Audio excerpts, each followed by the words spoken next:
Hi friends, எல்லோரும் எப்படி இருக்கீங்க? எல்லோரும் நல்லா இருக்கீங்கன்னு நம்புகிறேன். நானும் நல்லா இருக்கேன். இன்றைக்கி என்ன பார்க்க போனோம்னா, டியூஸ்டே என்ன ஹேர் பேக் போட்டோன்னு பார்க்க போகிறோம். இது வீட்டில் உள்ள திங்ஸை வச்சு சிம்பிளானது தான். போட்டால் 1 வீக்கில் ரிசல்ட் தெரியும்.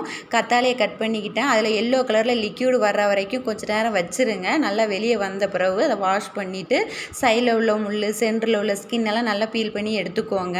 இந்த கத்தாழை என்ன பண்ணணும்னா, நம்ம முடி வந்து தின்னாக டேமேஜாக வெடித்து உருவி வர விடாமல் திக்னஸ் கொடுக்கும். 1 வீக்லேயே இதோட ரிசல்ட் தெரியும். நம்ம ஹேர் ஃபாலையும் கண்ட்ரோல் பண்ணும். அதனால் இதோட ஜெல்லி ஃபார்மை வந்து இப்படி கத்தியால் உரசியும் எடுத்துக்கலாம்.